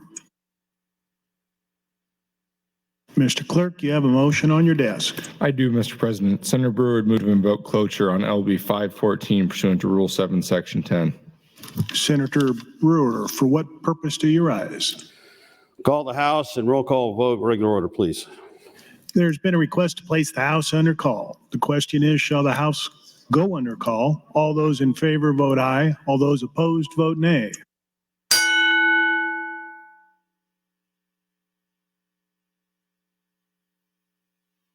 Record, Mr. Clerk. 30 yeas, 4 nays, place House under call. The House is under call. Senators, please record your presence. Those unexcused senators outside the chamber, please return to the chamber and record your presence. All unauthorized personnel, please leave the floor. The House is under call.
Senators Kauth, Frederickson, and Bostar, please return to the chamber and record your presence. The House is under call.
All unexcused members are present.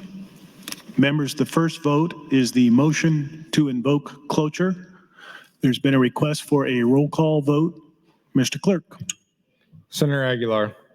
Voting yes. Senator Albright. Voting yes. Senator Arch. Voting yes. Senator Armendariz. Voting yes. Senator Ballard. Voting yes. Senator Blood. Voting yes. Senator Boston. Not voting. Senator Bostar. Voting yes. Senator Bostelman.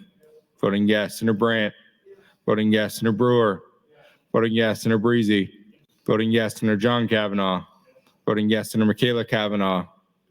Voting yes. Senator Clements. Voting yes. Senator Conrad. Voting yes. Senator Day. Voting yes. Senator DeBoer. Voting yes. Senator DeKay. Voting yes. Senator Dorn. Voting yes. Senator Dover. Voting yes. Senator Dungan. Voting yes. Senator Erdman. Voting no. Senator Frederickson. Voting yes. Senator Holleran. Voting yes. Senator Hansen. Voting yes. Senator Hardin. Voting yes. Senator Holcroft. Voting yes. Senator Hughes. Voting yes. Senator Hunt. Voting yes. Senator Ibach. Not voting. Senator Jacobson. Voting yes. Senator Kauth. Voting yes. Senator Linehan. Not voting. Senator Lippincott. Voting yes. Senator Lowe. Voting yes. Senator McDonald. Voting yes. Senator McKinney. Not voting. Senator Mosier. Voting no. Senator Merman. Not voting. Senator Raybold. Voting yes. Senator Reapy. Voting yes. Senator Sanders. Voting yes. Senator Slama. Voting no. Senator Vargas. Voting yes. Senator Von Gillern. Voting yes. Senator Walls. Voting yes. Senator Wayne. Not voting. Senator Wishart. Voting yes. Senator Linehan voting yes. Senator Wayne voting yes. Vote is 42 ayes, 3 nays, Mr. President, on the motion to invoke cloture. Cloture is invoked. Members, the next question is the adoption of Floor Amendment 192. All those in favor, vote aye. All those opposed, vote nay.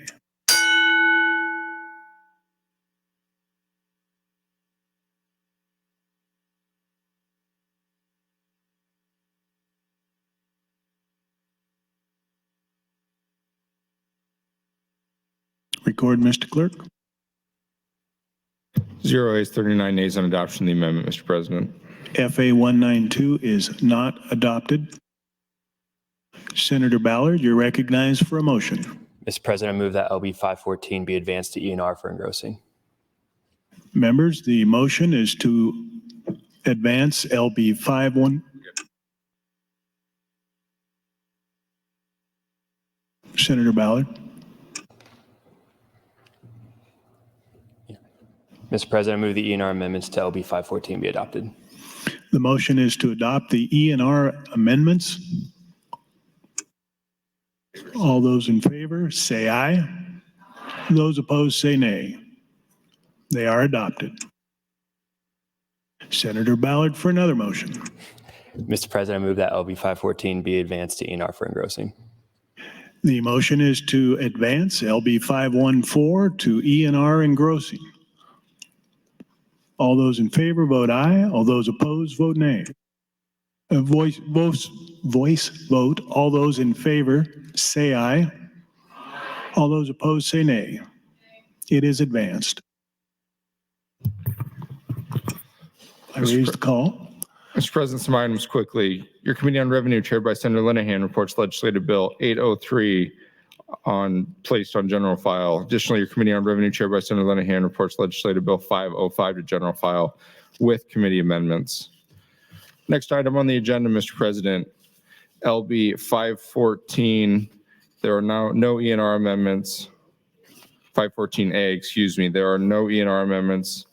Senator Brewer, I have MO 1121, MO 1122, FA 155, FA 156, all with notes you wish to withdraw. In that case, Mr. President, Senator Brewer would move to amend with AM 1945. Senator Brewer, you're recognized to open.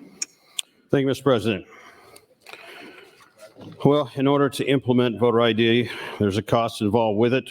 So what we're voting for with this is to cover the expenses that the Secretary of State is going to have to encounter in his office that will involve new training for elections workers, to design new forms, and for the programming changes that will be necessary.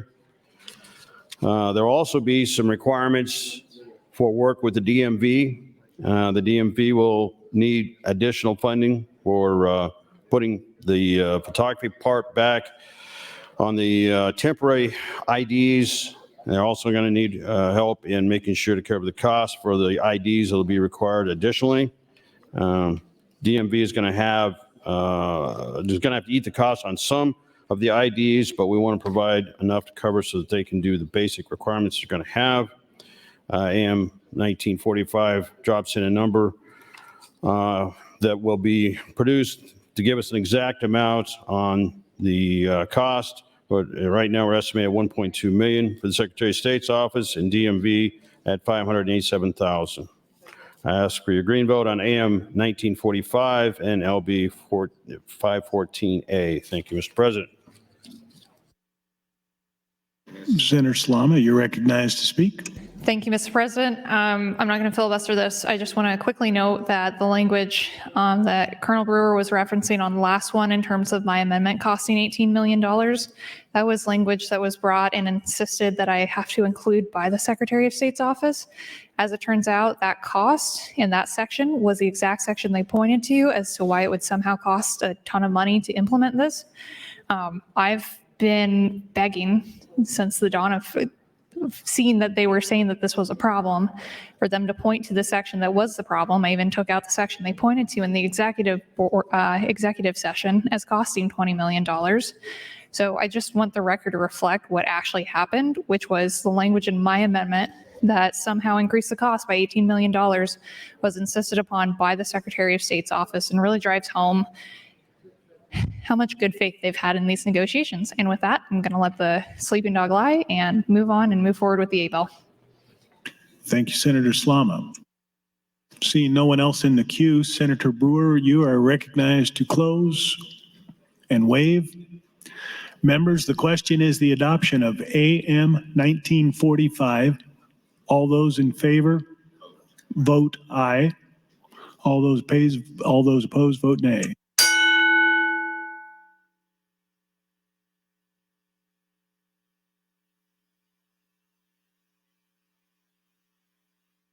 Record, Mr. Clerk. 36 days, 1 nay on adoption of the bill, or excuse me, adoption of the amendment, Mr. President. Senator Ballard, you're recognized for a motion.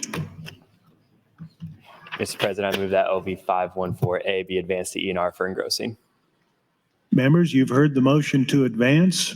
All those in favor, say aye. All those opposed, say nay.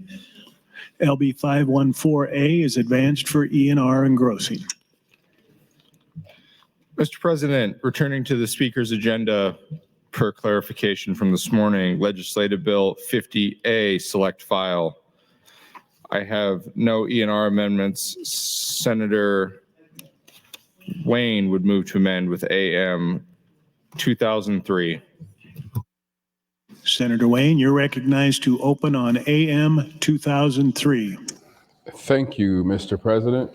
This is one of these moments of deja vu where Senator Linehan had an A bill and no fiscal staff around. But this A bill just catches up with the underlining bill and it reduces the actual A bill by a little bit less than 250,000. So we're saving money. So I'd ask you to vote green to catch up with the underlining bill and to reduce our overall green sheet amount. Thank you, Mr. President. Thank you, Senator Wayne. Seeing no one else in the queue, you're recognized and waive closing. Members, the question is the adoption of AM 2003. All those in favor, vote aye. All those opposed, vote nay.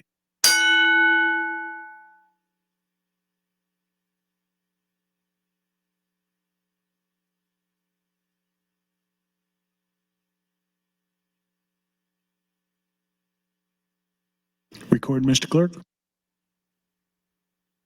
36 ayes, 2 nays on adoption of the amendment, Mr. President. AM 2003 is adopted. Senator Ballard. Mr. Clerk. I have nothing further on the bill, Mr. President. Senator Ballard for a motion. Mr. President, I move that LB 50A be advanced to ENR for engrossing.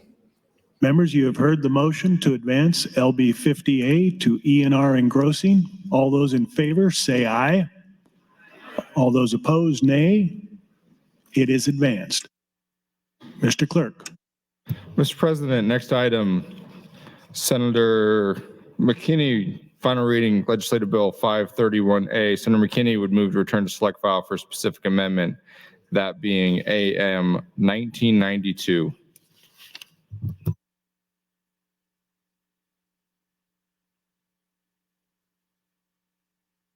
Senator McKinney, you're recognized to open. Thank you, Mr. President. AM 1992 is the updated A bill that catches up with the original bill, LB 531. It's on final. It's not a lot of changes in the A bill. It's just some updated figures as far as administrative costs and things like that. And I ask for your green vote. Thank you. Thank you, Senator McKinney. See no one else in the queue, you're recognized to close and waive closing. The question is the motion.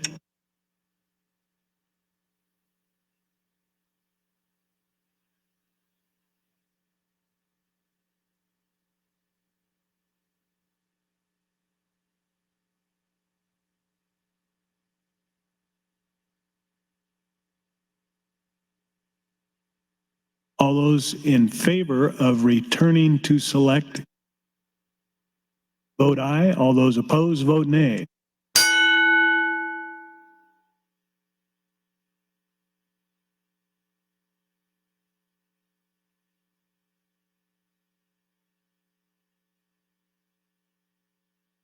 Record, Mr. Clerk. 37 ayes, no nays on the motion to return, Mr. President. The motion is adopted. Mr. President, Senator McKinney would offer AM 1992.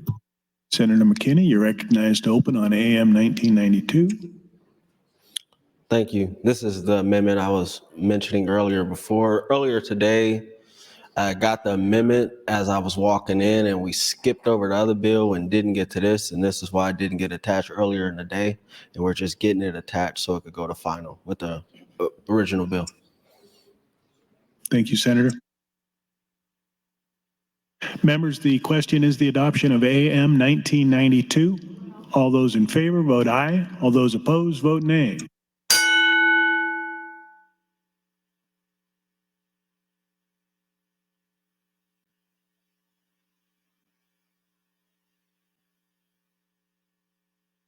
Record, Mr. Clerk. 34 ayes, no nays on adoption of the amendment, Mr. President. The amendment is adopted. I have nothing further on the bill. Senator Ballard for a motion. Mr. President, I move that LB 531A be advanced to ENR for engrossing. Members, you have heard the motion to advance LB 53A for ENR engrossing. All those in favor say aye. All those opposed say nay. It is advanced. Mr. President, select file Legislative Bill 157. First of all, Senator, I have E&R amendments. Senator Ballard for a motion. Mr. President, I move the E&R amendments to LB 157 be adopted. Members, you've heard the motion to adopt the E&R amendments. All those in favor, say aye. All those opposed, say nay. The E&R amendments are adopted. Mr. President, Senator DeBoer would offer AM 2004. Senator DeBoer, you're recognized to open on 2004 AM. Thank you, Mr. President. Colleagues, this is kind of an unusual amendment in that it is the appropriation in the bill instead of as an A bill because of when the general file was completed. And so this is just essentially the A bill. I've talked to everyone about this amendment and run all the traps. Everyone's good with it in terms of various stakeholders, et cetera. So this is essentially the A bill for LB 157, which you will recall we worked on Friday last week. Thank you, Mr. President. Thank you, Senator DeBoer. Seeing no one else in the queue, you're recognized to close and waive closing. Members, the question is the adoption of AM 2004. All those in favor, vote aye. All those opposed, vote nay.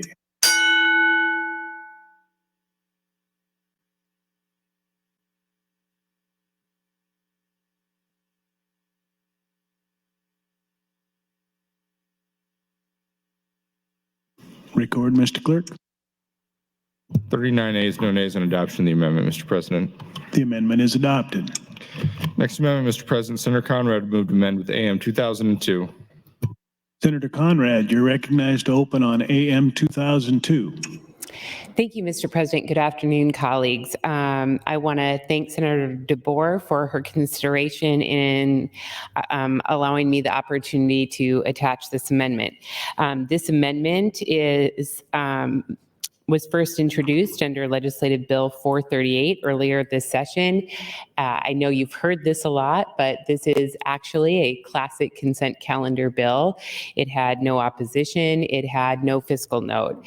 I saw that there were limited opportunities to move key issues forward in regards to updating measures around civil procedure in Nebraska, and this seemed like a good opportunity to move this technical amendment.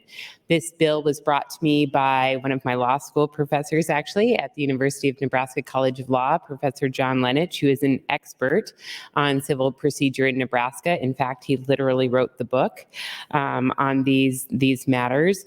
And he identified really two key components that were in need of modernization and technical updates in regards to our civil procedure statutes in Nebraska. The first is in relation to ensuring clarity and harmony in how we award attorneys' fees where appropriate, and the other updates, modernizes and harmonizes matters related to third-party practice. So we had a great hearing. The Judiciary Committee was gracious enough to exec and send this forward on an 8-0 vote, and I just wanted to finally let the body know that Professor Lenich also consulted with the State Bar Association Practice and Procedure Committee, the Nebraska Association of Trial Attorneys, and the Nebraska Criminal Defense Counsel Association. So with that, I'm happy to answer any questions and appreciate your consideration of this measure.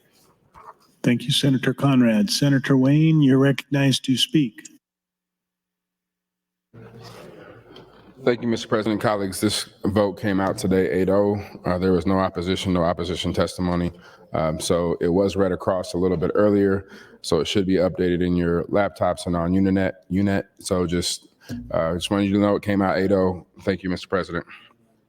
Thank you, Senator Wayne. Senator Slama, you're recognized to speak.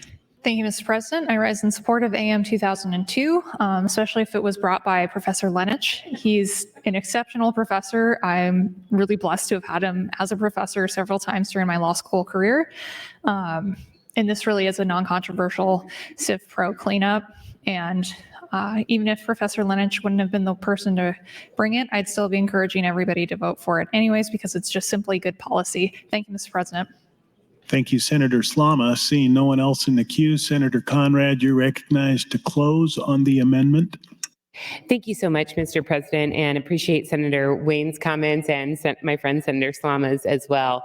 There is no doubt that Professor Lenich has legendary status at UNL College of Law, and it's neat to be able to come together to find a technical way to modernize and update our civil procedure statute. So with that, I'd appreciate your favorable consideration. Thank you.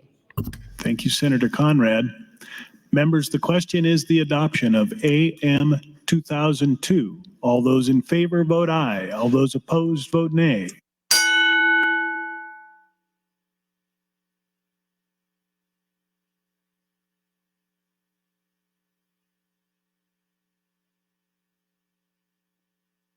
Record, Mr. Clerk. 37 ayes, no nays, Mr. President, on adoption of the amendment. AM 2002 is adopted. Mr. President, next amendment, Senator Brandt would move to amend with AM 2007.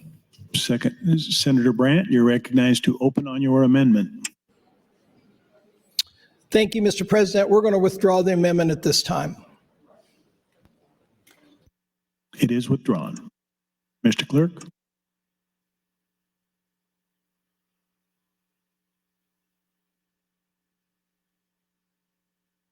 I have nothing further on the bill, Mr. President. Senator Ballard, you're recognized for a motion. Mr. President, I move that LB 157 be advanced to E&R for engrossing.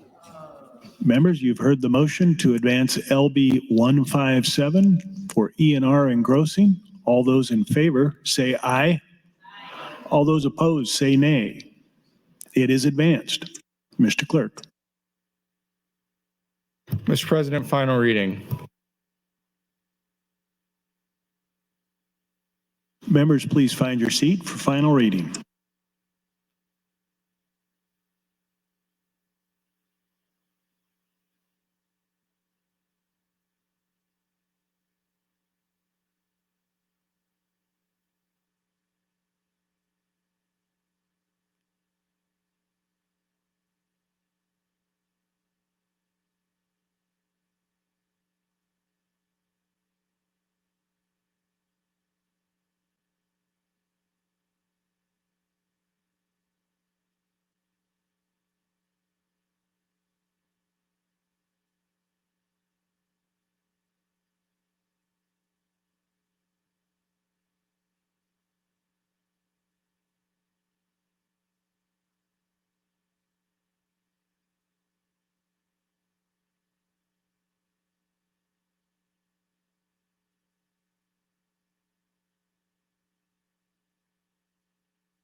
Members, we'll do a check-in vote. Please check in.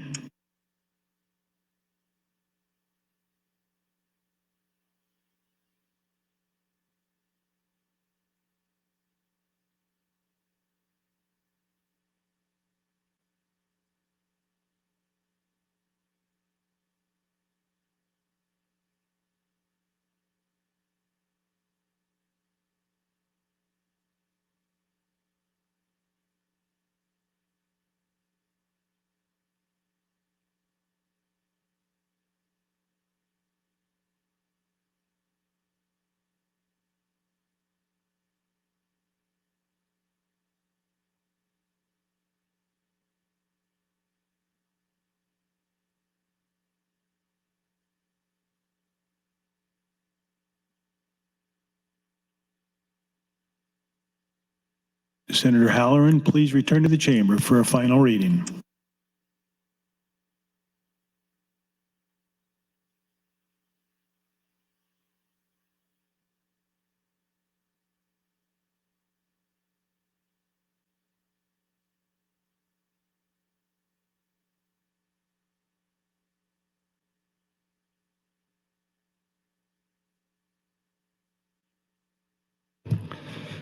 Mr. President, series of withdrawals. Senator Dorn, I have MO 1025 and 1026, as well as 1027, all with notes you wish to withdraw. In that case, Mr. President, Senator Halloran has MO 971 and 972, both with notes that he wishes to withdraw those two items. And Senator Hunt, MO 647, with a note she wishes to withdraw. They are withdrawn. In that case, Mr. President, I have nothing further. Members, the first vote is to dispense with the at-large reading. All those in favor vote aye. All those opposed vote nay.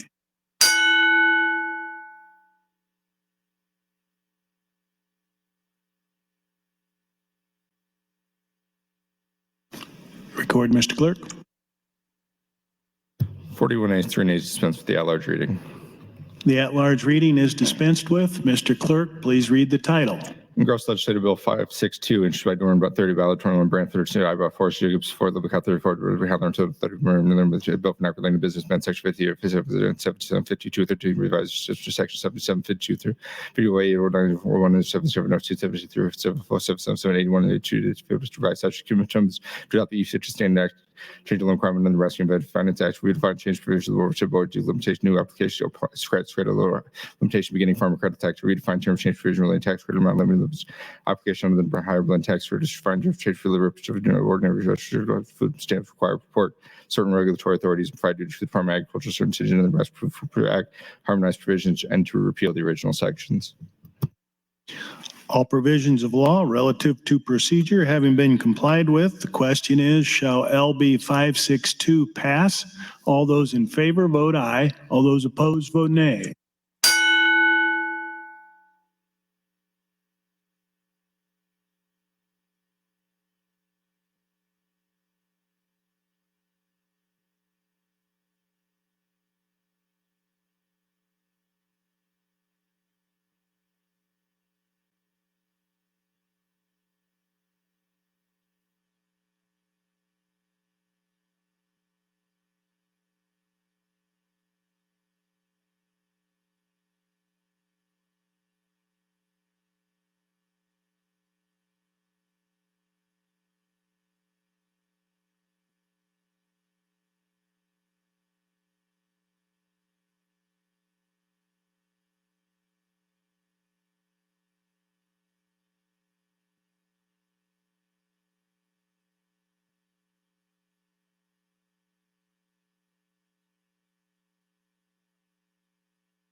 Record, Mr. Clerk.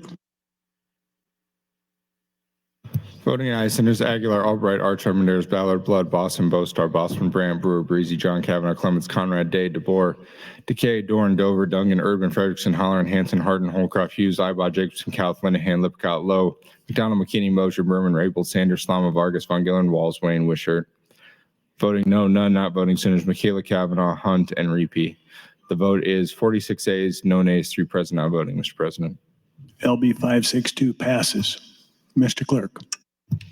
Mr. President, final reading, Gross Legislative Bill 562A, introduced by Dorn 30, Bill for Acquisition Appropriation, appropriates funds in the carrying out the provision Legislative Bill 562-100, 77 to be enacted to the state of Nebraska, Session 1, they hereby approve fund, Senators 972 in General Fund, 50 funds from the 86,309 from the General Fund, 24 to the Department of Revenue for carrying provision Legislative Bill 6 for Session 20, for expense permanent terms per diems from Section 9 exceed 21,200 to the fiscal 24-25, 26 years hereby approaches and rates from General Fund 6 years from the 131 the General Fund 50 years from the Department of Agriculture Program through and carrying provision Legislative 562 100 the first Section 43 total expenditures permanent temporary salary per diems from funds appropriate Section 9 exceed 53,000 for fiscal year 2023-24 or 86,100 for fiscal year 24-25. All provisions of law relative to procedure having been complied with, the question is, shall LB 562A pass? All those in favor vote aye. All those opposed vote nay.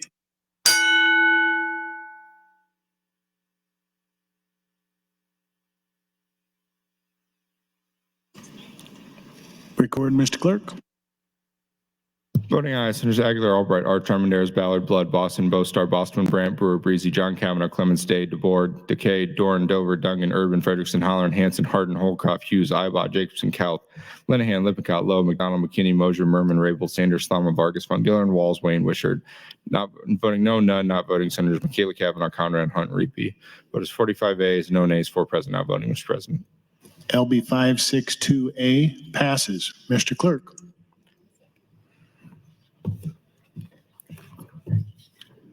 Mr. President, final reading legislative bill 705. I have a series of motions. Senator Conrad, MO 791. With a note you wish to withdraw. In that case, Mr. President, Senator Michaela Kavanaugh, FA 83, with a note she wishes to withdraw. Senator Merman, MO 1022, with a note to withdraw.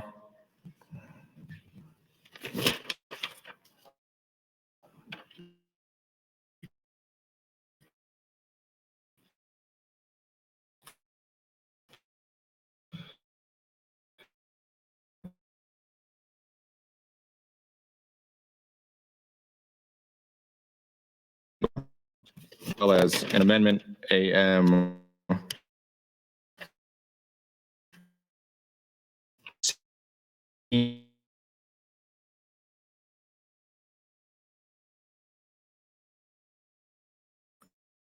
2 withdraw. See footnote to withdraw. That floor.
Senator Michaela Kavanaugh, MO 1020, with a note to withdraw.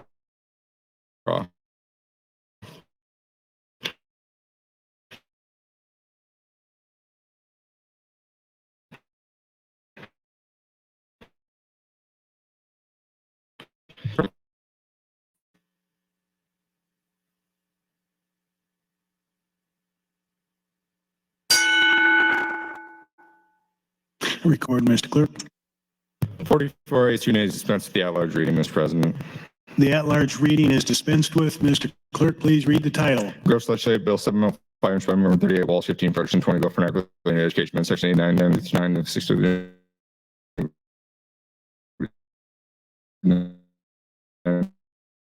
79, 79, 74, 52, 76, 78, 82, 82, 78, 76, 89, 71, 32, 132, 81, 14, 81, 14, 38, 38, 32, 64, 79, 97, 79, 701, 701, 707, 77, 77, 61, 806, 808, 1, 3, 1, 4, 7, 1, 7, 7, 2, 3, 4, 2, 5, 6, 43, 54, 54, 42, 46, 47, 38, 22, 23, 25, 26, 25, 25, 31, 33, 34, 4, 61, 4, 804, 84, 64, 85, 65, 85, 8, 9, 2, 9, 2009, revised section 26, 19 to 21, revised section 6, 22, legislative 111, section 5, change eliminate definitions, if there is religious distribution, lottery funds, except for the state sports, right, like path, college program, college, screen statements, change for other relations, French and excellence teaching, establish mental health, prevention, teach, sports, supervision, the student enrollment, change for the coordinate for instances of